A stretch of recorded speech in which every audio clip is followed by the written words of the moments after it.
ocurrió en Argentina, con lo cual teníamos historia para tomar como punto de partida de lo que podía ocurrir. La forma como se instrumentó, de hecho todos ustedes saben todos los problemas que ha habido en estos días, genera una circunstancia particular que ha ocurrido muchas veces, de que para el ahorrista pequeño cualquier rumor sin fundamento resulta verosímil. Lo que ha estado pasando en estos días, en las redes sociales, lo de Corralito, que no hay absolutamente ninguna posibilidad de un corralito. Lo que pasa es que el ahorrista pequeño dice, bueno, pues esta gente es capaz de cualquier cosa, entonces resulta verosímil lo que no tiene fundamento. En un contexto donde los bancos están totalmente líquidos, pero recontra líquidos en pesos, están líquidos en dólares, no hay absolutamente ninguna razón para que haya un corralito. Y para cualquier gobierno eso sería un desastre, especialmente cuando no hay ninguna necesidad porque los bancos están líquidos. Un corralito es una medida extrema cuando los bancos ya se quedaron sin liquidez y el Banco Central no los puede asistir. Pero es ese contexto donde cualquier rumor genera terreno fértil es muy negativo. Por supuesto, tenemos que esperar a ver cómo decanta esto, pero un mecanismo que requiere que los bancos le tengan que consultar al ANSES para saber si alguien puede hacer una operación, y como no tiene la información del ANSES disponible de la manera que requiere el trámite bancario, primero el Banco Central dice que no va a intervenir y siguen corriendo los días, después dice que va a centralizar la información, es todo un proceso kafkiano que lo único que hace es empeorar las expectativas. Había formas, ya vamos a analizar, de resolverlo mejor, pero el cepo minorista no fue tan negativo por el hecho de que haya puesto más restricciones, que era lo que todos sabíamos que iba a ocurrir. Es un mecanismo que lo único que hace es deteriorar las expectativas de los ahorristas. Y el cepo a las empresas, esto de si tenés deuda financiera de más de 1 millón, de convencimiento de más de $1 millón por mes, te voy a dar el 40% de las divisas y el resto reprogramá o usar tu propia divisa o arréglatela. Eso fue totalmente inesperado, es totalmente inconsistente con lo que venía haciendo Guzmán. Si Guzmán argumentaba que el acuerdo de la deuda era bueno, entre otras cosas, porque abría la puerta al financiamiento de las empresas, hacerlas entrar en default, forzarlas a una renegociación, es totalmente inconsistente, genera señales muy negativas, obviamente complica el financiamiento externo de las empresas, porque cuando salen a buscar financiamiento, del otro lado dicen, bueno, che, yo confío en vos, veo tus números, son muy confiables, pero y si el Banco Central no te da los dólares, cómo me vas a pagar? Es una señal extremadamente negativa. Encima, si lo hizo por, no sé, 3.000 y pico de millones de dólares de acá hasta final de año, es absurdo que ocurra eso, porque hay muchos otros mecanismos para solucionarlo, y porque además estas cuestiones se solucionan generando incentivos para la oferta de dólares y no lo contrario, y esto va en contra de que haya oferta de dólares en el mercado cambiario. Y bueno, y algo que está ocurriendo en estos días, que en general suele ser transitorio, dura unos días hasta que todo el mercado se acomoda, bueno, con tanta incertidumbre, algunos sectores se quedan sin precio.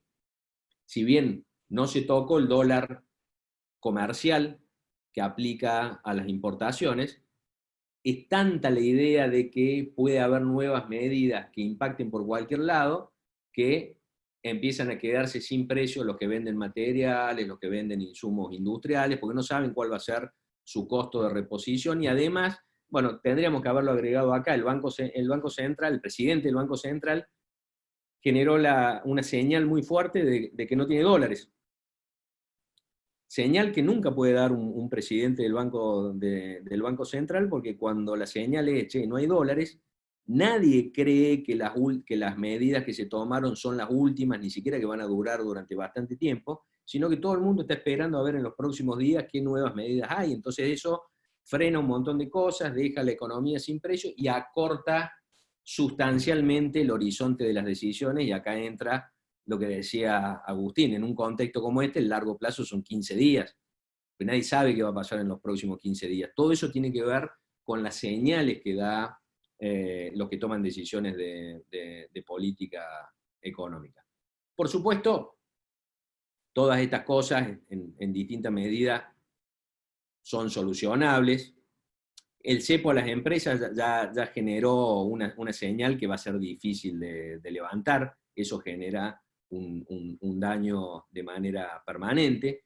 Bueno, el cepo minorista, cuando se termine de digerir todo esto, todo el mundo se acostumbra a cuáles son las condiciones para comprar dólares, todo el mundo, todos los ahorristas ven que no hay riesgo con su dólar en los bancos, que no hay riesgo de corralito, nada, y la cosa vuelve a su cauce. La pérdida de expectativas, bueno, las expectativas se pueden recuperar, pero va a haber que hacer muchas cosas para recuperarla cuando se desaprovechó una oportunidad tan propicia como era el tan esperado acuerdo de la deuda.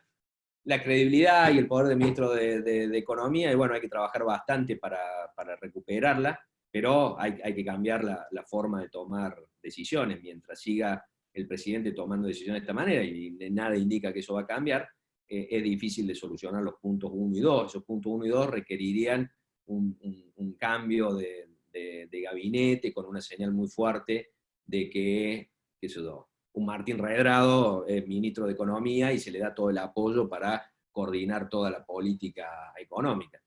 Digo un Martín Redrado porque él mismo anoche hablando en televisión se le escapó diciéndole al periodista, diciéndole a Alberto, seguramente porque viene hablando con Alberto, se imagino, pero de cualquier manera no importan acá los nombres. El punto es que eso requeriría un cambio importante donde o se dieran señales muy fuertes de que Guzmán es el que va a decidir toda la política económica, pero tendríamos que ir viendo para creer, o un cambio de gabinete es lo que hace más rápido ese cambio de visión sobre cómo se está manejando la política económica. Pero bueno, todo esto que dejó el 15S obviamente es negativo.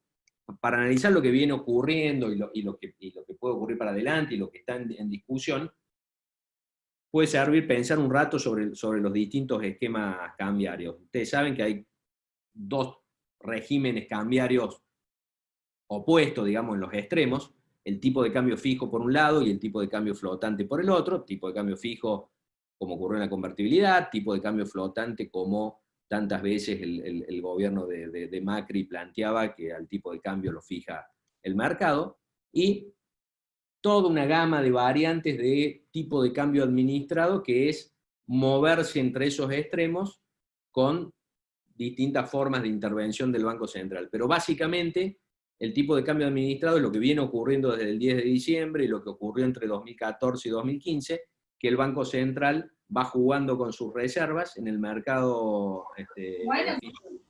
para que suba como una línea recta, digamos, evitando fluctuaciones, pero sin dejarlo fijo. Ahora, ¿qué ocurre?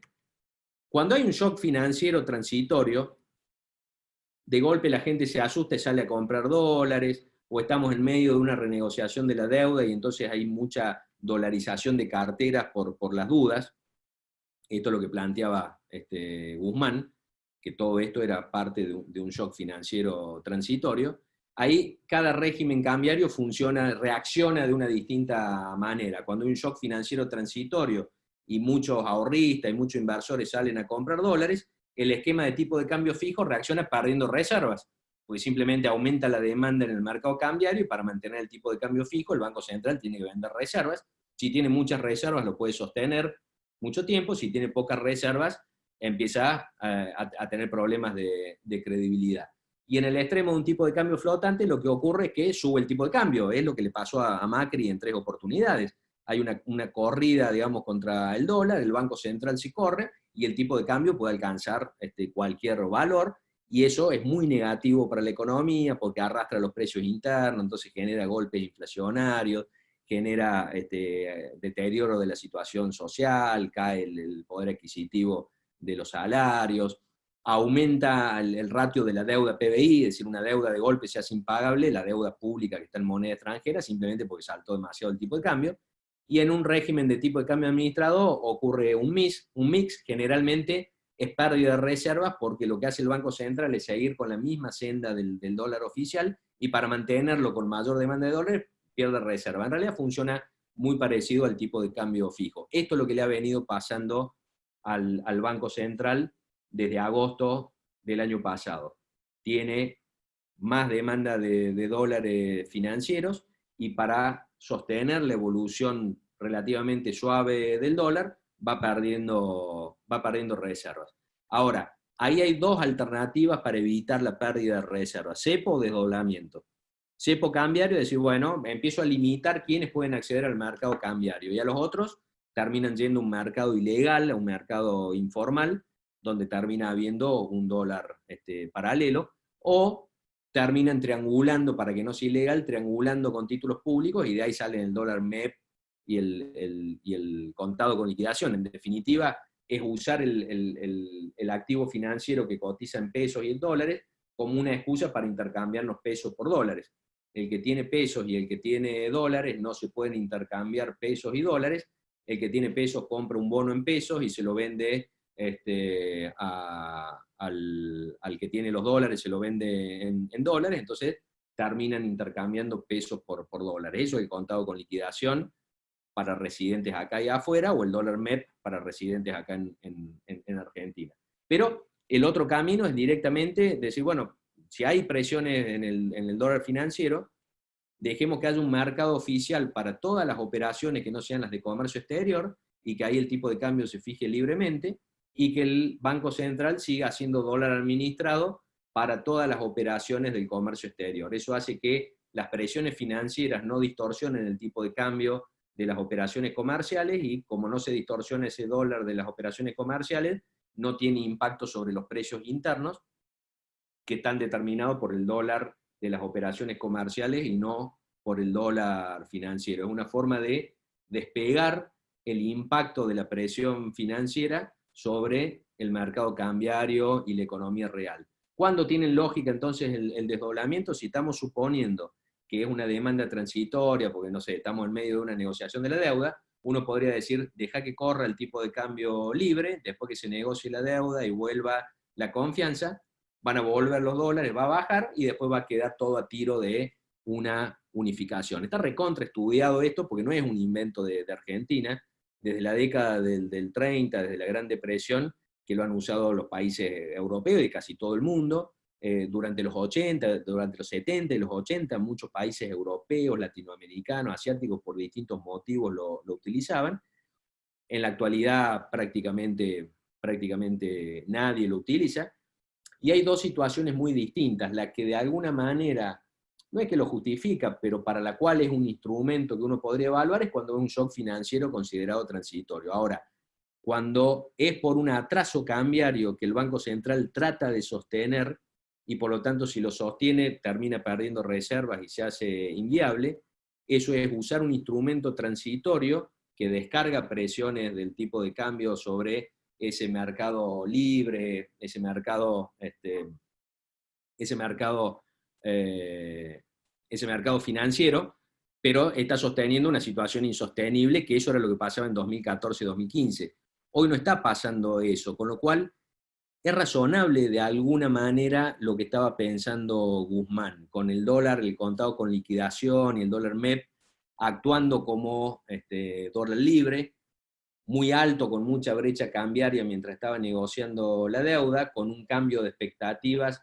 Eso podía volver, más si el Banco Central podía jugar con los títulos públicos canjeados, vendiéndolos en el mercado, y eso hacía que no fuera necesario poner más restricciones a la entrada al mercado oficial, y por supuesto ni hablar de ponerle el cupo a las empresas que tienen deudas financieras. Lo que pasa es que acá terminó dirimiendo el grupo de Miguel Pelle, presidente del Banco Central, Mercedes Marcó del Pont, Culfa, Cecilia Todesca, que casualmente era el equipo del Banco Central que puso el cepo cambiario anterior en contextos en que lo hacía para sostener un tipo de cambio atrasado, es decir, para sostener algo insostenible.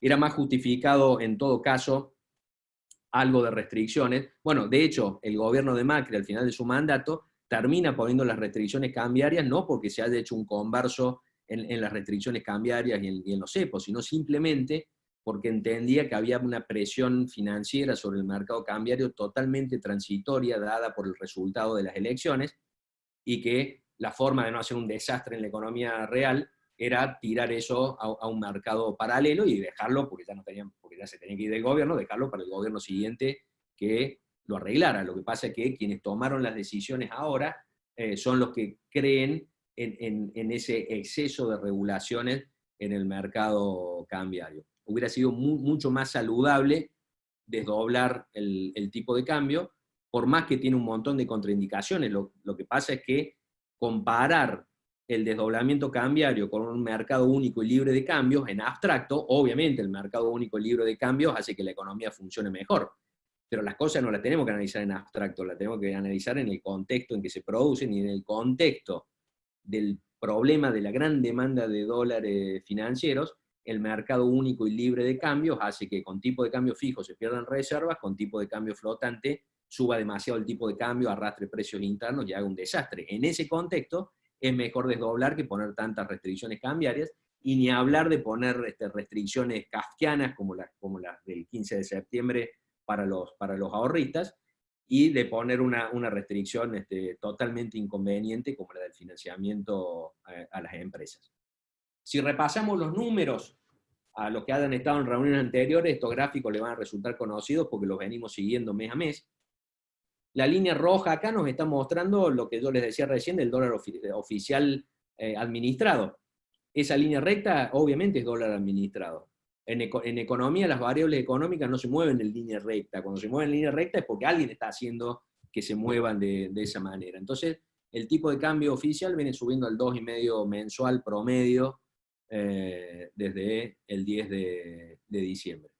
Y acá tenemos el salto en la brecha cambiaria, es decir, la diferencia entre el paralelo y el oficial, cuando el Banco Central en abril se puso a hacer experimentos monetarios que le salieron mal, que ahora lo vamos a repasar. Emitió demasiado dinero para que los bancos le presten a las empresas, eso no funcionó, terminó bajando tasas de interés de los bancos porque estaban demasiado líquidos, ahí aumentó el paralelo, y cuando revirtió esa política monetaria el Banco Central a los pocos días, el dólar por expectativas ya no volvió nunca más atrás. Ahí hubo un error grande del Banco Central, y acá al final está el otro ocasionado por las medidas del 15S. Obviamente todos ustedes saben que cuanto más grande es esta brecha, más problemático se hace mantener esta línea recta roja, porque empieza a crujir el mercado oficial, porque el exportador prefiere no liquidar, y el importador prefiere adelantarse, y todo eso va metiendo presión en el mercado cambiario. Y acá es donde surge lo del dólar ahorro. Ustedes saben que la compra, que llegó, no sé, a 4 millones de personas comprando los $200, es algo de los últimos meses. No es casualidad que surge con esta brecha cambiaria. Obviamente, esta brecha cambiaria es la que hacía que mucha gente usara no fondos excedentes, sino los fondos que necesita para vivir durante el mes, para comprar los dólares, venderlos inmediatamente, hacerse de la diferencia y usar ese dinero para sus gastos durante el mes. Eso se justifica con una brecha cambiaria muy alta. Si la brecha cambiaria fuera muy baja, bueno, eso desalienta, digamos, no vale la pena la diferencia cambiaria para hacer todo ese lío y perder todo ese tiempo, con lo cual reducir la brecha cambiaria hubiera reducido el goteo del mercado cambiario oficial. O, pues de otra manera, al revés. Ese es otro ejemplo de que brecha cambiaria alta hace crujir el mercado cambiario, porque le hace gotear de a $200, pero si son 4 millones de personas, son 800 millones de dólares que se van por mes. Entonces, es un problema la brecha cambiaria alta. No está en niveles exorbitantes, inéditos en Argentina. Hemos tenido brechas cambiarias de 200 y pico %. Pero esta es una brecha alta que genera problemas, generaba preocupación en el gobierno, pero ahí es donde aparecían las distintas alternativas para bajarlo, y la de Guzmán claramente era tratar de bajar esto, cambiando expectativas y jugando en el mercado del contado con liquidación y el dólar medio. Acá está un gráfico que hemos visto muchas veces, pero que es muy actualizado obviamente con los últimos datos, pero que es muy ilustrativo de los manotazos que fue pegando el Banco Central. Y ahí le puse algunos números en algunos puntos extremos para que todos visualicen lo que quiero remarcar con esto. La base monetaria era 2 billones de pesos el 20 de marzo, cuando inició el aislamiento social obligatorio. El 3 de abril era 2,4 billones. 400.000 millones de pesos emitidos en pocos días. Se los dio el Banco Central a los bancos a cambio de las LELIC, con la idea de que los bancos se lo iban a prestar a las empresas en medio de la pandemia. Los bancos no lo prestaron a las empresas, con tanta liquidez bajaron la tasa de los depósitos a plazo fijo y los ahorristas empezaron a irse de pesos a dólares. Como ese fue el efecto totalmente no deseado, no quería hacer eso el Banco Central, o sea, salió mal lo que intentó el Banco Central, fíjense la marcha atrás que dio. El 16 de abril había 2,4 billones de pesos en circulación, el 17 de abril 1,9 billones. Sacó en un día 500.000 millones de pesos. Decíamos en todas las reuniones anteriores, un banco central que mete 400.000 millones de pesos en la economía y a los pocos días saca 500.000 millones de pesos, es un banco central que no le está encontrando la vuelta. Bueno, lo intentó de nuevo. El 5 de mayo había de nuevo 2,5 billones de pesos en el mercado. El 20 de mayo había de nuevo 2 billones de pesos. Después saltó, después bajó, y recién en los meses siguientes le fue encontrando la vuelta. Todo esto de acá al inicio, entre finales de abril y finales de mayo, generó ruido en el mercado, hizo la disparada del dólar paralelo que veíamos, que después nunca más volvió. No terminó emitiendo tanto dinero cuando uno lo ve a través del tiempo, solo que emitía un montón, sacaba, emitía, hizo unos manotazos que además dan a lo contrario, la señal contraria a la que tendría que dar el presidente y el director del Banco Central, que siempre tienen que dar la idea que tienen hasta en las circunstancias más dramáticas todo bajo control y que saben exactamente lo que están haciendo. Bueno, esto muestra, sin estar adentro del director del Banco Central, es obvio que no tenían claro cómo hacer funcionar todo esto, y eso le genera mucho problema a la economía. Y acá está exactamente lo mismo que recién, pero con la suma de las LELIC y los pases, para que veamos lo que está ocurriendo, que se mueve en sentido contrario la base monetaria y la deuda, digamos, que paga interés del Banco Central.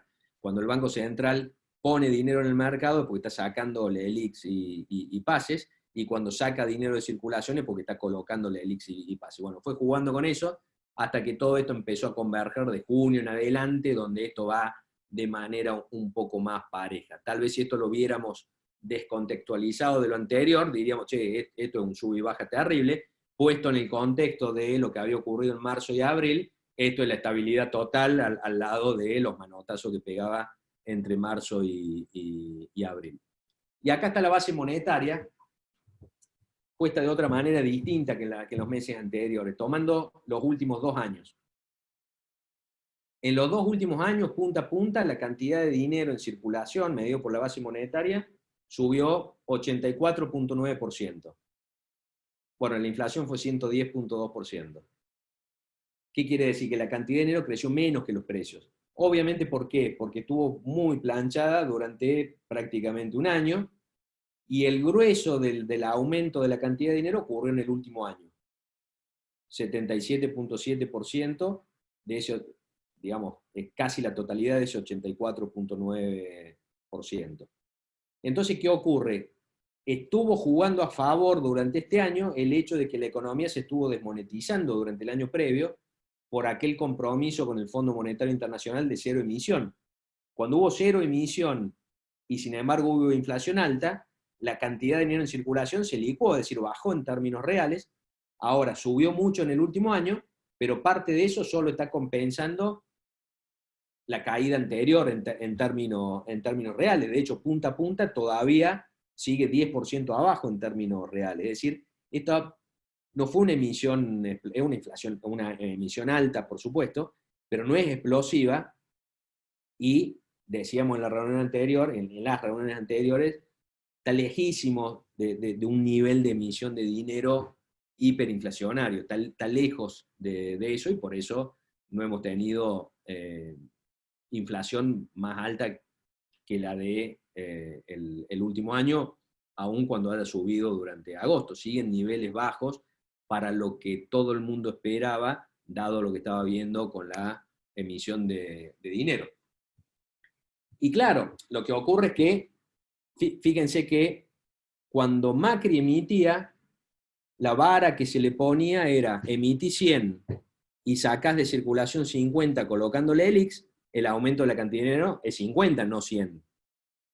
Porque se emiten 100, pero lo que se saca de circulación hace que neto se haya terminado emitiendo 50. Ahora, en esta ocasión, cuando el gobierno emite 100 y saca 50 colocando LELIX, se le pone otra vara, porque en general se está diciendo, no, pero emitió 100 para prestarle al Tesoro. Bueno, pero si sacó 50 con LELIX, en realidad aumentó en 50, no en 100. En todo caso, veamos cómo están las LELIX, porque claramente en ese contexto van subiendo el stock de LELIX, que tiene el problema que es deuda por la cual el Banco Central tiene que pagar tasa de interés, lo cual no ocurre con la base monetaria. Bueno, evidentemente subió mucho en los últimos meses, llegó al 111.6% de la base monetaria, es el último dato disponible hoy en el Banco Central, la información del 17 de septiembre, pero, de nuevo, para que no nos asuste, es un montón y es peligroso. En marzo de 2018 llegó al 151%. Es más, si uno hace los números y ve qué pasaría hoy si el Banco Central, por ejemplo, se asustara y decidiera sacar de circulación un montón de pesos colocando LELIC y llevar a las LELICs hasta ese valor del 151%, la emisión monetaria anual quedaría ya no en el 70%, sino en el 40%, quedaría igual o abajo de la inflación. Es decir, todavía podría el Banco Central acomodar la cantidad de dinero en la economía para que nadie diga que emitió demasiado y que el stock de LELIX contra esa base monetaria sea alto, pero no más alto que el que teníamos en marzo de 2018. Fíjense que eso es antes de todo el periodo de devaluaciones y de complicaciones del gobierno nacional. Y acá para poner de nuevo un énfasis, yo me acuerdo que hace 2 o 3 reuniones atrás, cuando en la revista terminan reportando lo que efectivamente había dicho, que el dólar no estaba atrasado, ya mucha gente dice, no, ¿cómo que no está atrasado si el oficial está en ese momento a 70 y el paralelo está a 120? Obvio que está atrasado. Es importante tener en cuenta que son dos cosas distintas y para distinguir esta situación de la de 2015. Puede ocurrir como en 2015 que el dólar estaba atrasado, fíjense que estaba en este nivel, no sé si ven el cursor, pero estaba acá, es el momento previo a la devaluación de Prat-Gay, estaba en torno a lo que hoy serían 40 pesos, poquito más de 40 pesos por dólar, claramente había un atraso cambiario. Para no devaluar ni perder reservas, el gobierno había puesto el cepo cambiario y por lo tanto había brecha cambiaria alta. Entonces, ¿qué pasaba? El dólar estaba atrasado y había brecha cambiaria alta. Ahora, ¿qué está ocurriendo? El dólar no está atrasado porque está en términos reales, es decir, descontando inflación al nivel de 2008, 2009, pero como hay mucha demanda de dólar financiero y hay restricciones cambiarias, el paralelo, el contado con liquidación, el dólar MEP, están muy por arriba del dólar oficial. Entonces, hay brecha cambiaria, pero el dólar no está atrasado. Eso que plantea muchos economistas, no, decime a cuánto puedes comprar, ¿a 130? Bueno, ese es el valor verdadero del dólar. Es un simplismo total, digamos, no permite pensar. ¿Por qué es importante esta distinción? Porque una cosa es tener cepo cambiario con atraso cambiario, porque eso es insostenible en el tiempo, y otra cosa es tener un cepo cambiario cuando el dólar oficial no está atrasado. En todo caso, el desafío es cómo bajar la brecha bajando el dólar no oficial, mientras que en brecha cambiaria con atraso cambiario, el desafío es cuándo acomodamos el dólar oficial a algo más cercano al dólar financiero. Es decir, la brecha cambiaria con atraso cambiario no se puede resolver de otra manera que en algún momento con una devaluación del dólar oficial. La brecha cambiaria sin atraso cambiario puede llegar a resolverse de otra manera, y ahí uno podría entender lo que expresa o lo que expresaba Guzmán, que nos permite inferir que él, más que inferir, lo decía expresamente. Uno puede entender eso, lo comparto o no, pero puede entender que lo que estaba viendo seguramente es esto. Si el dólar oficial no está atrasado y si hay brecha cambiaria muy alta en un contexto de renegociación de la deuda que se va extendiendo en el tiempo, un resultado exitoso de esa negociación y un Banco Central jugando en el mercado de bonos y generando expectativas positivas hacia adelante, podía hacer bajar la brecha cambiaria, y eso solo le saca presión al mercado cambiario, e incluso, entre otras cosas, reduciendo el dólar, el goteo de dólar ahorro, dólar solidario, o como lo querramos llamar, y eso hace que vuelvan la liquidación de exportaciones y que no haya que salir corriendo con las importaciones, es decir, eso permite acomodar. Aparentemente eso es lo que estaba pensando, y su lógica académica hace razonable que haya pensado de esa manera, pero ganaron la pulseada, como decíamos, lo que habían puesto las restricciones cambiarias con atraso cambiario, y creen más en ese tipo de controles del Estado.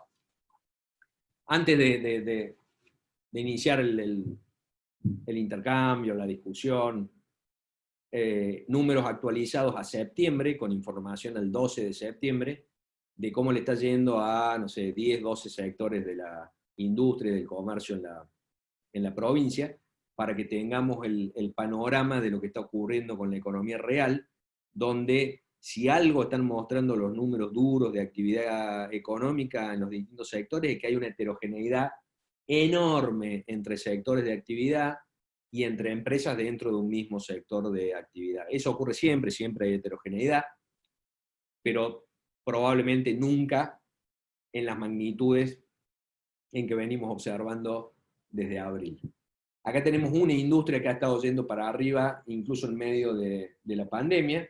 En todo caso, se ha estabilizado el nivel de producción en julio, agosto y septiembre, un 27% arriba en volúmenes al nivel de febrero. En esta semana se están completando los datos hacia atrás para poder comparar año contra año y, entre otras cosas, detectar qué parte de esto es estacionalidad, pero claramente la industria láctea, como toda, tiene sus problemas, obviamente, pero no tiene un problema de caída de volúmenes. Y como les decía, lo que va de septiembre ya muestra que el mes va a cerrar en niveles parecidos a julio y agosto. Esta es la industria del maní.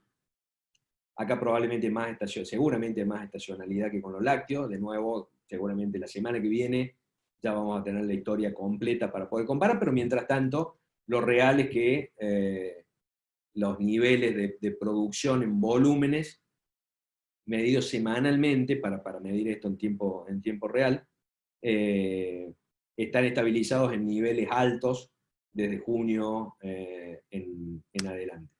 Y este es el resto de la industria alimenticia, que no ha ido para arriba como la industria láctea y la del maní, seguramente porque acá hay más heterogeneidad de sectores de la alimentación que tienden a compensarse. Los otros dos que están por separado, lácteos y maní, son justo dos industrias que han ido muy para arriba, pero esto muestra acá otro sector que no tiene problemas de volúmenes.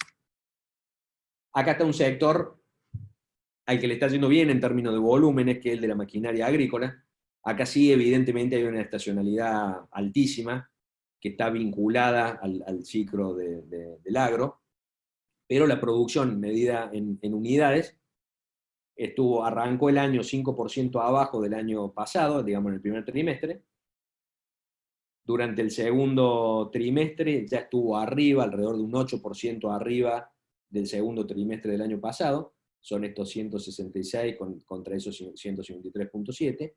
Y el tercer trimestre va a cerrar, faltando solo 2 semanas de septiembre para incorporar en los datos, la que se está midiendo ahora y la que se va a medir la semana que viene, que está mostrando un nivel 60 y pico % arriba del promedio del tercer trimestre del año pasado. Este es un sector que está con volúmenes altos de producción, que ha tenido sus problemas, que ha tenido, y de hecho lo hemos medido con el porcentaje de personas efectivamente ocupadas, que cayó en julio y después se recuperó con aquel cierre sanitario de Marco Juárez. También, como todos los sectores, están teniendo problemas con los precios de importación, porque todo el mundo se queda sin precio en el contexto de incertidumbre que veníamos analizando, problemas financieros, es decir, todos los sectores obviamente tienen sus complicaciones, no es el planteo acá de, mira, la maquinaria agrícola está yendo fantástico, pero es en términos de volúmenes, que es lo que todos estamos mirando en el contexto de la pandemia, este es un sector al que no le hizo mella los primeros meses de aislamiento, el segundo trimestre, como veíamos, estuvo arriba del año pasado, y durante el tercer trimestre está produciendo a toda máquina. Esta es la industria de la salud, un sector muy heterogéneo, que ya con el tiempo vamos a empezar a abrir en distintos rubros, porque acá hay equipamiento, acá hay implementos médicos, pero fíjense, arrancó el año, primer trimestre, 1.4% arriba del año pasado. Esto ya no son unidades, porque hay mucha heterogeneidad acá, pero es facturación a precios constantes. Estuvo unas décimas abajo durante el segundo trimestre del año, en comparación con el segundo del año pasado, y el tercer trimestre del año está algunas décimas arriba del tercero del año pasado. Es decir, es un sector que se viene manteniendo, que no está creciendo fuertemente en volúmenes como la maquinaria agrícola, pero no está cayendo como, por ejemplo, la industria autopartista. Fíjense que la industria autopartista arrancó el año 6.2% arriba del primer trimestre del año pasado, el segundo trimestre ya estuvo un 60% abajo del segundo trimestre del año pasado, y lo que va del tercer trimestre, acá está mal este gráfico porque acá tienen que incluir también septiembre, pero el promedio es 52.1 contra 106.2. Es decir, acá hay un sector que efectivamente está funcionando, después de haber llegado prácticamente a cero en abril, pero está funcionando a entre un 30 y un 50% de lo que producía un año atrás, que ya estábamos en recesión. Con lo cual, en términos de utilización de capacidad instalada, tiene que estar debajo de esos porcentajes. Acá hay un problema. Acá está otro sector metalúrgico importante, de refinería y fundición de aluminio, algo muy parecido a lo que veíamos recién, solo que ya había arrancado el año por debajo de un año atrás. El segundo trimestre estuvo 60 y pico por ciento abajo del nivel de un año atrás, y durante lo que va del tercer trimestre hasta el 12 de septiembre ya está a la mitad de lo que producía hace un año. Entonces, empresas con producción en la mitad del volumen o menos de lo que producían hace un año son empresas que obviamente están en problemas y no les cierran los números de ninguna manera. Además, teniendo en cuenta que están con la dotación de personal de cuando producían el doble, por la prohibición de los despidos, con lo cual hay problemas serios en estos sectores de la industria que son muy importantes. Acá hay un sector golpeadísimo por la pandemia, que es el sector de la industria gráfica, que durante el segundo trimestre estuvo prácticamente al poco más del 30% de la facturación a precios constantes del segundo trimestre del año pasado, y que ahora está 58 contra 127. Es decir, está en menos de la mitad de la producción de un año atrás. Es decir, está en una situación parecida a la que veíamos de la industria metalúrgica. Y noten que los sectores que vimos primero, que han mantenido volumen o incluso lo han acrecentado, y los sectores que han caído fuertemente y no han recuperado ni la mitad de la producción, los primeros están muy concentrados en el interior provincial, los segundos están muy concentrados en la ciudad de Córdoba. De tal manera que no solo hay heterogeneidad entre sectores y dentro de sectores, sino también entre regiones, entre provincias y dentro de una misma provincia. Bueno, la industria minera de Córdoba, que produce fundamentalmente áridos para la construcción, cayó prácticamente a cero la producción y levantó en agosto y septiembre, pero todavía está en niveles de producción en toneladas que no llegan al 40% de la producción en febrero, que ya era baja porque ya había caído la construcción. Por eso también en esta semana se están terminando de completar las estadísticas para atrás, y vamos a poder ver seguramente que estos niveles de producción de agosto y septiembre son extremadamente bajos con lo que se producía un año atrás. Este es el sector que la CIECA denomina telcos, son empresas que construyen infraestructura para empresas de telecomunicaciones. Están en su unidad de medida, que son cuadrillas ocupadas, a menos del 30% de las cuadrillas ocupadas que tenían en febrero, y ya hay dos sectores comerciales que están generando semanalmente las estadísticas: el sector de ferretería, sanitarios, hierros y afines, que está muy por arriba del nivel previo a la pandemia y de niveles del año pasado, muy impulsados acá seguramente por brecha cambiaria, que hace que se mueva la construcción privada particular por gente que vende los dólares en el mercado paralelo y sale a comprar materiales, se pone a hacer una refacción en la casa o a ampliarla o a construir en un lote. Es coincidente con el fuerte aumento de la venta de lotes que se puede ver en las estadísticas de la SEDUC durante los últimos meses. Algo también hubo acá de un poco de reactivación de la ferretería industrial, de cuando empezó a levantar el sector metalúrgico, pero obviamente niveles más altos que los anteriores no vienen por ahí, sino más por materiales de construcción. Ahora vamos a ver si lo que tengamos el lunes que viene con las ventas de esta semana y el lunes siguiente con las ventas de la semana que viene, efectivamente vemos que caen las ventas producto de que, si ustedes escucharon hoy, algunos referentes del sector planteando que se han quedado sin precio, o que no se consigue reposición de mercadería, ese tipo de cosas que ocurre cada vez que se toca el mercado cambiario y se genera mucha incertidumbre, se frenan un montón de operaciones, es probable entonces que estas ventas caigan. Eso había ocurrido en la devaluación de Kicillof, cuando veníamos una lógica de dólar administrado, de golpe suelta el tipo de cambio, sube 22% en un día, y al otro día estaba todo el mundo paralizado porque nadie sabía cómo seguía la historia. Hubo por lo menos un par de semanas donde todo se frenó porque nadie sabía qué costo de reposición iba a tener. No ocurrió con la devaluación de Prat Guy porque era totalmente esperada, digamos, subió el tipo de cambio cuando unificó, y al día siguiente nadie tenía incertidumbre de que eso fuera a cualquier nivel, sino que las cosas siguieron funcionando.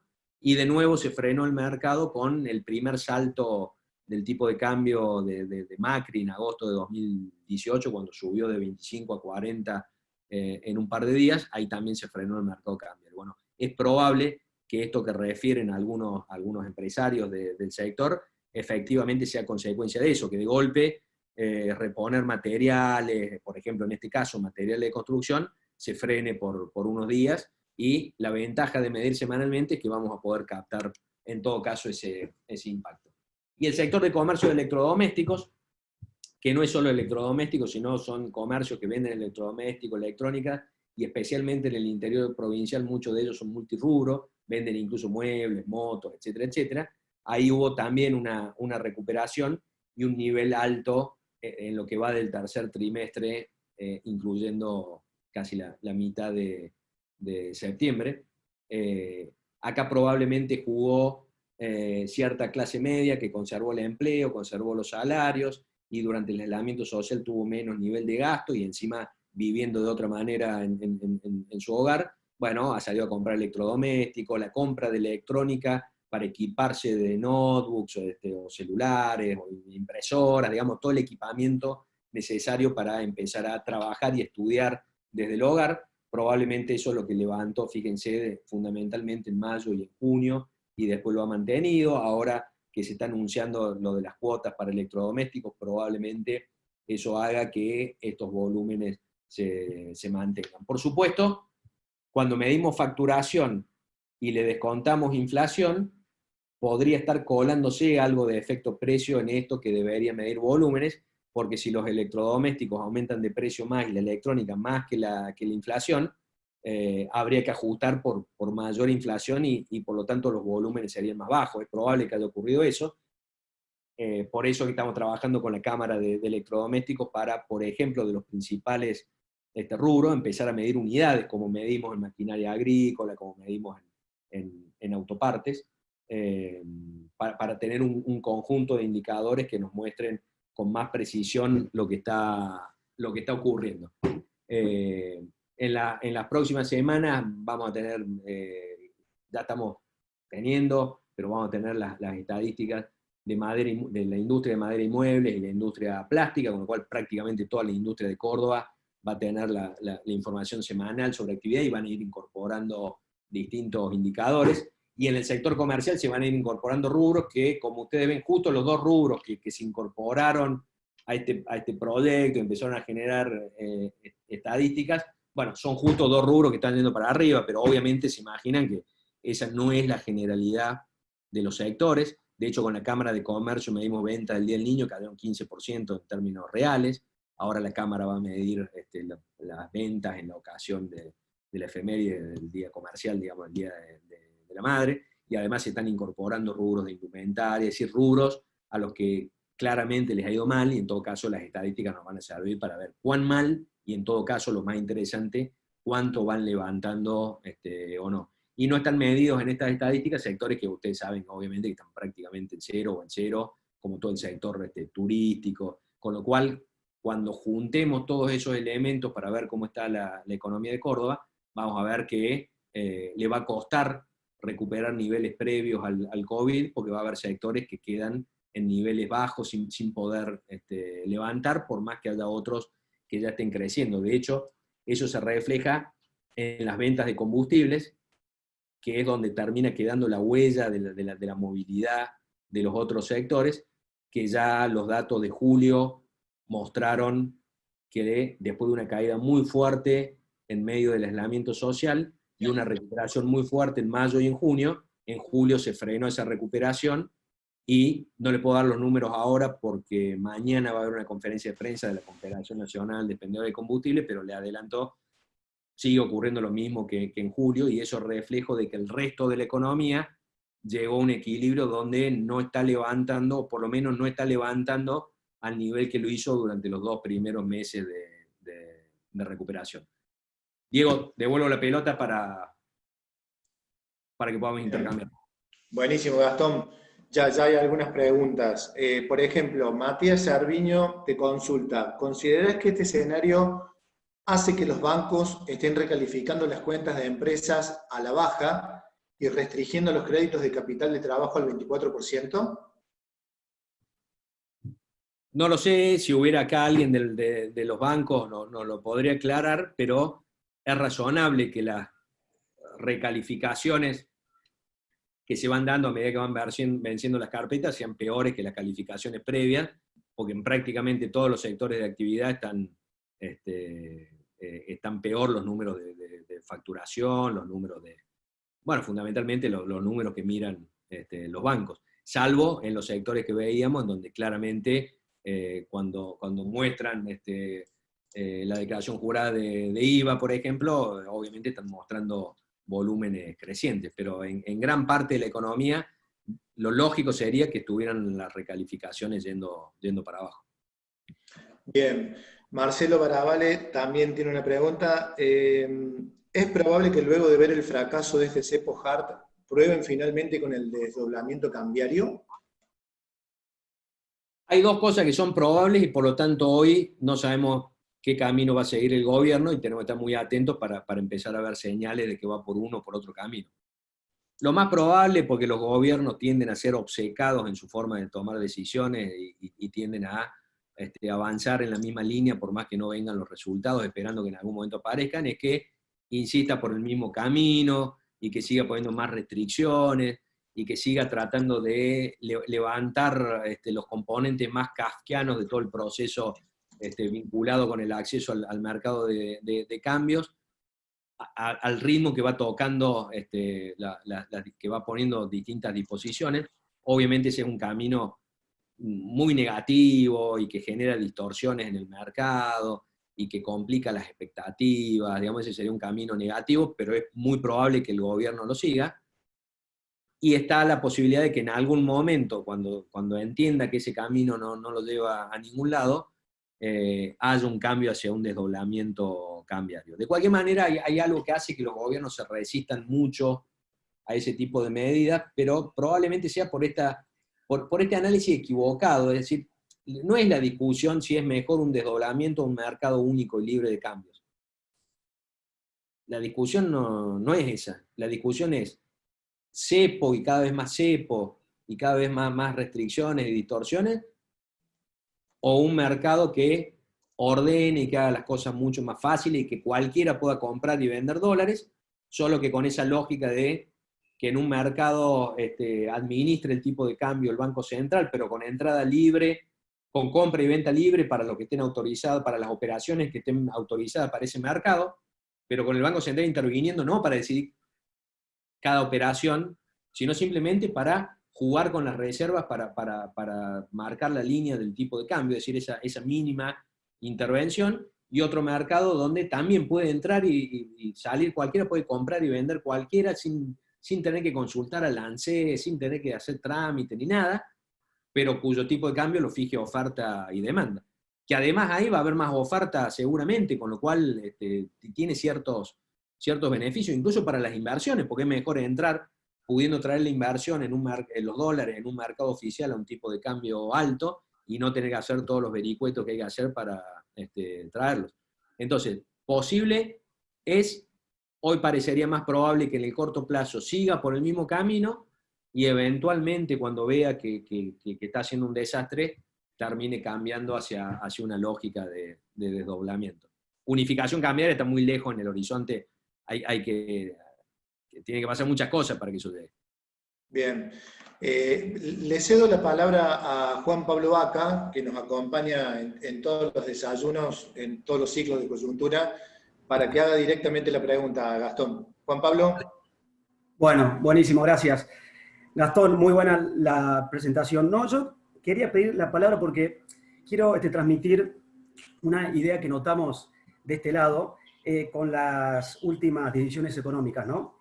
En el ámbito inmobiliario, y lo notamos más en Buenos Aires, es como que la gente no le pegó tanto en forma negativa con las decisiones que estaban llevando a cabo, ¿no? Es decir, aquellas decisiones de venta de departamento siguieron su curso, aquellas negociaciones siguieron su curso, etc. Entonces, más allá que uno esté en desacuerdo con estas medidas, que desearía que el panorama sea otro, etc., es como que las personas, es una sensación, no es un informe sociológico, ¿no? Pero es como que las personas están resignadas a que, bueno, es lo que tocó, es lo que hay, la vida sigue, sigamos para adelante en la medida de lo posible, ¿no? Porque, como bien decía, hay diferentes sectores, pero es como que una mezcla de resignación y ganas de salir adelante.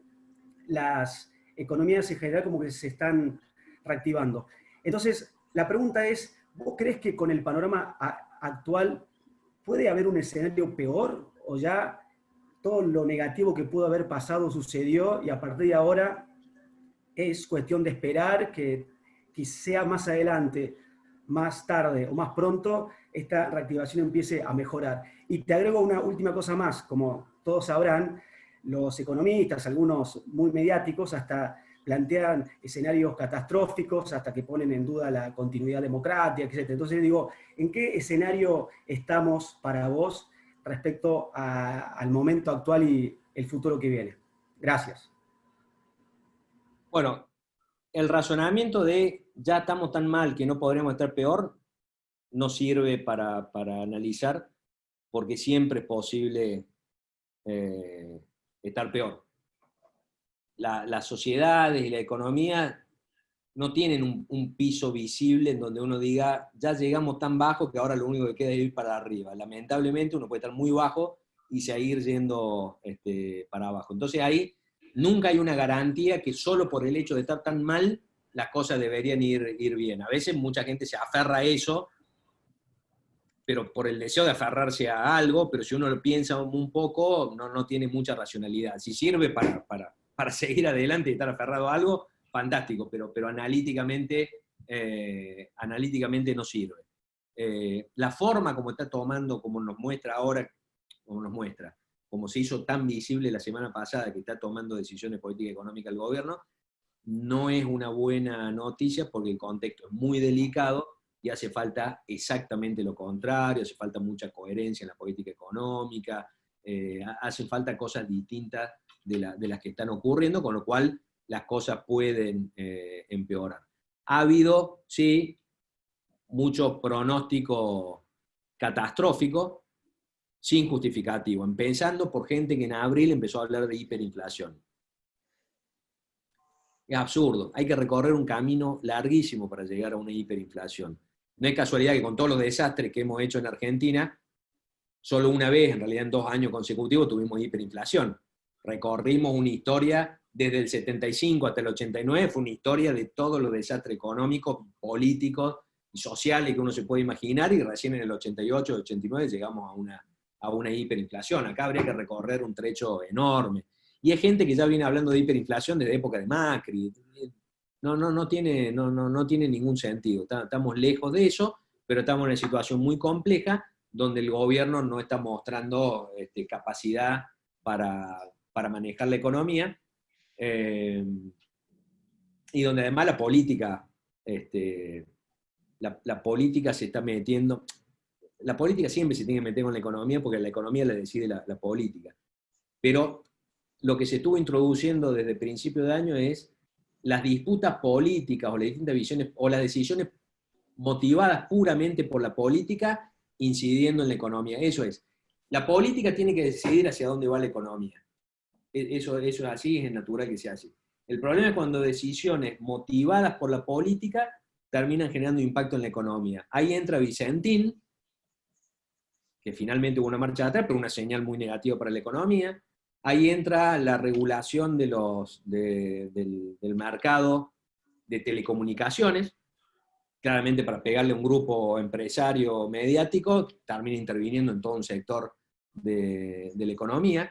Ahí están las decisiones de la agenda del Senado, que avanza a fondo con cuestiones de justicia y deja en el freezer la ley de promoción de la economía y el conocimiento.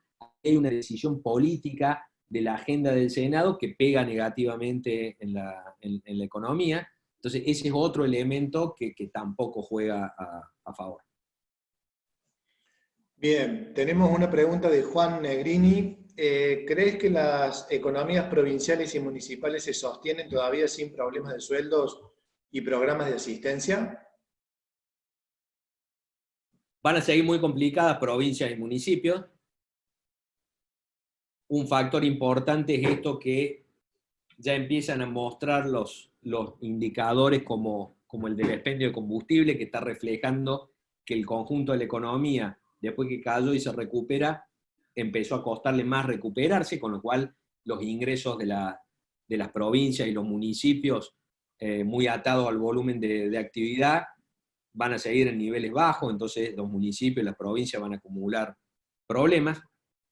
Obviamente ahí va a haber algo que va a aliviar a provincias y municipios en contra de una sola de las jurisdicciones, que es sacarle coparticipación a la Ciudad de Buenos Aires y el próximo tramo que le saquen para distribuirlo entre las provincias y que algo gotee a los municipios, pero digamos eso es de corto alcance. Con lo cual ahí hay que pensar plan B en provincias y municipios.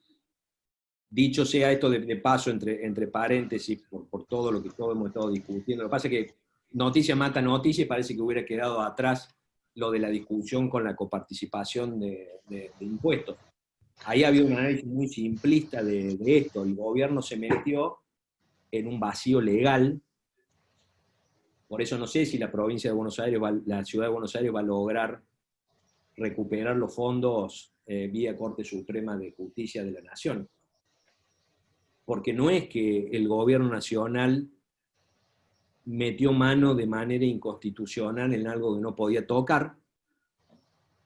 Sería lamentable, obviamente, es lamentable que un gobierno tome decisiones así, pero de alguna manera tendría el costado positivo de que eso, indefectiblemente, debería tener vuelta atrás, vía la Corte Suprema.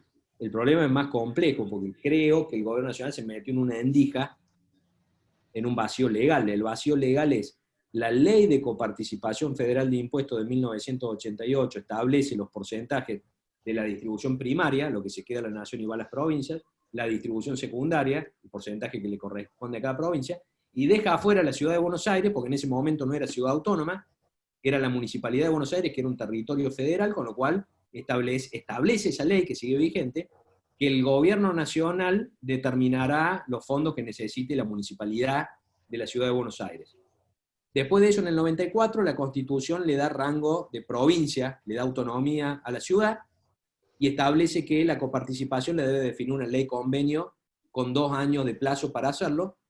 Como nunca se sancionó esa ley, quedó la Ciudad de Buenos Aires en un limbo. La Constitución dice que hay que tratarla como una provincia, pero la ley de coparticipación que define cómo se tratan las provincias excluye a la Ciudad de Buenos Aires y hace que el gobierno nacional se lo dé por decreto. Y el segundo vacío legal es que la Constitución Nacional dice que si la nación le transfiere servicios a las provincias, le tienen que transferir los recursos, y eso se tiene que decidir por ley del Congreso de la Nación. Bueno, la transferencia de la policía a la ciudad de Buenos Aires y la transferencia de los recursos fue por decreto. Ese es el hueco que le da al gobierno nacional para decir, che, yo no incumplo ninguna ley, no incumplo la Constitución, y yo por decreto le saco lo que se le dio por decreto. Y la jugada siguiente, bueno, ¿sabe qué? Ahora va a ir la ley al Congreso para hacerle la transferencia por ley, y la transferencia de recursos se la hago por ley, y ahí la picardía política es, no te la voy a dar como un porcentaje de coparticipación, porque la Constitución no dice cómo te lo tengo que dar. Te lo voy a dar yo, con lo cual, no lo va a decir obviamente el texto, pero vas a tener que venir a pedírmelo todo el tiempo.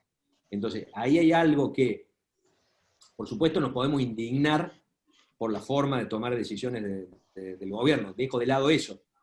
El problema es más complejo porque el gobierno con picardía, sin escrúpulo obviamente, pero eso es otra cuestión, se metió de una manera en donde le va a complicar mucho las cosas a la ciudad de Buenos Aires, porque es probable, hay que ver los números en el Congreso, pero al distribuir fondos entre las provincias va a lograr más apoyo, pero ahí tiene la posibilidad entonces de sacarle y dejarle los fondos originales de coparticipación, le va a sacar 2 puntos y pico de coparticipación, que es un montón de dinero, y encima, para la policía de la ciudad, darle los fondos de manera discrecional, si queremos, y eso va a complicar mucho a la ciudad de Buenos Aires. Bien, José Usaniche tiene una pregunta para vos, Gastón. Hola Gastón, buenos días, ¿cómo estás? Hola. Siguiendo un poco la línea de la consulta de Juan Negrini, Juan en realidad consultaba un poco por la situación corriente de provincias y municipios. Yo te voy a consultar, ¿qué te imaginás respecto de la situación de los subsoberanos que están empezando a renegociar sus deudas? Porque la Nación hizo un acuerdo, lo logró cerrar, buena aceptación, bajó el riesgo país a menos de 1.100 puntos, y ahora ya subió de vuelta a 1.400, y la provincia todavía está negociando, empezando a negociar. Digo, ¿qué te imaginás para la negociación de los subsoberanos entre los que está Córdoba, ¿no? en esta situación? Bueno, primero, no le queda otra, en este caso la provincia de Córdoba, obviamente, que salir a renegociar y usar de alguna manera los criterios que marcó la Nación para plantear los acreedores. Mira, che, estos son los criterios, trabajemos algo en esa línea. Este contexto financiero hace más difícil, va a hacer que salga más cara la renegociación que si se estuviera haciendo en un escenario donde no hubiera pasado todo lo que dijimos y estuvieran mejorando las expectativas y bajando el riesgo país. Obviamente esto lo complica, pero entiendo que lo único que va a hacer es que termine saliendo más caro el arreglo. Y mientras tanto condiciona políticamente porque necesitas la aprobación del Ministerio de Economía de la Nación. Entonces, eso también es para mirarlo con lectura política.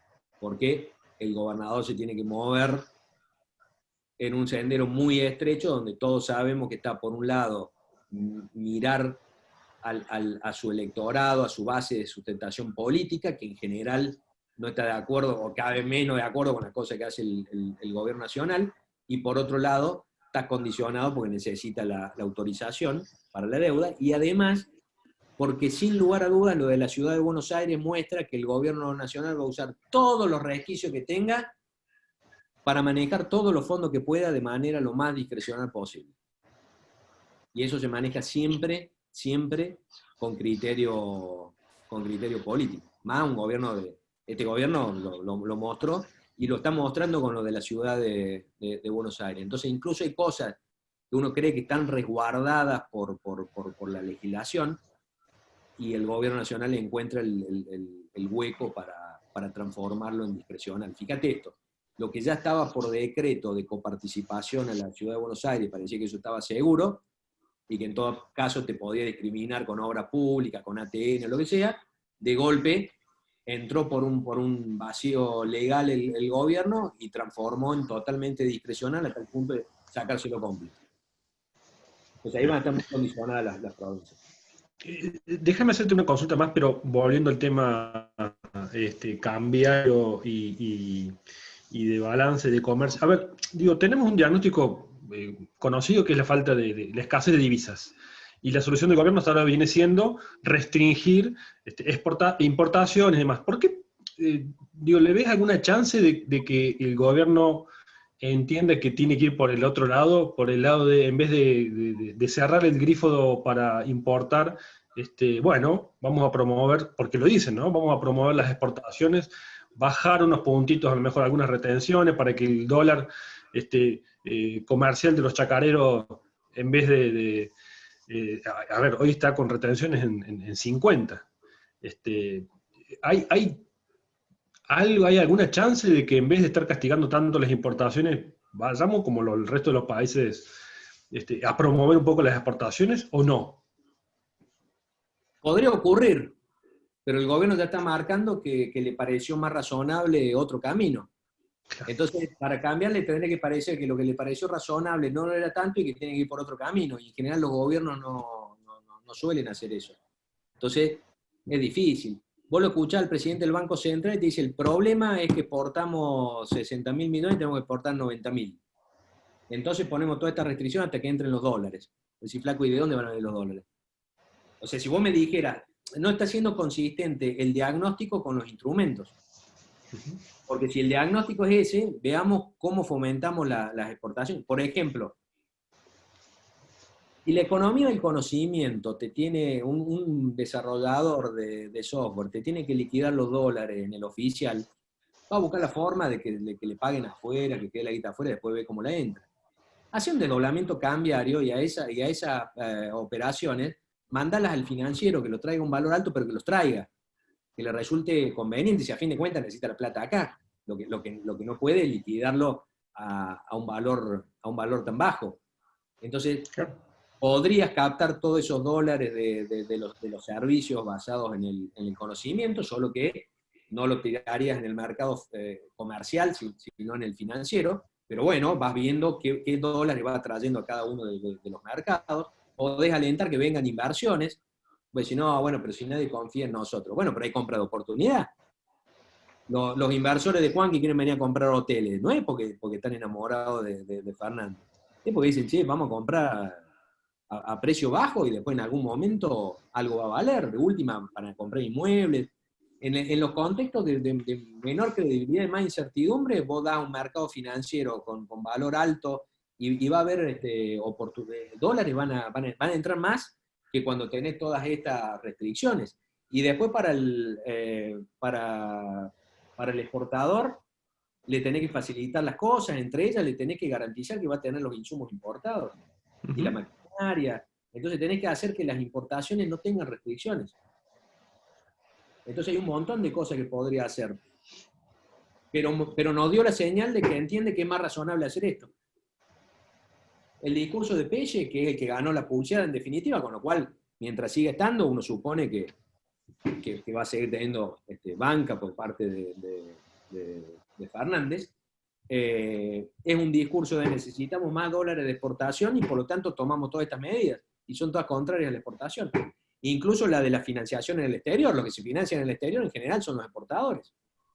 Cuando vos te fijas las empresas que quedaron adentro de eso, empresas vinculadas a los negocios agropecuarios, y vos decís, bueno, si le hace más difícil buscar guita afuera, ¿cómo vas a alentar las exportaciones?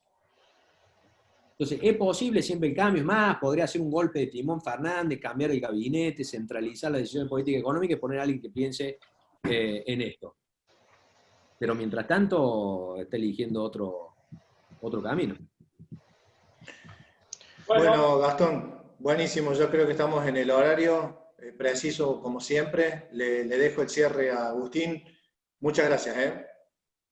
No, gracias a todos por habernos acompañado. Ya es hora de cortar. Más allá de eso, seguramente durante el mes que viene vamos a tener varios Zoom de distintas cosas, entre los que va a estar Gastón también, por el aniversario nuestro. Así que bueno, estamos en contacto con todos ustedes. Muchas gracias. Chao, gracias. Gracias. Chao. Gracias, Gastón. Gracias a todos.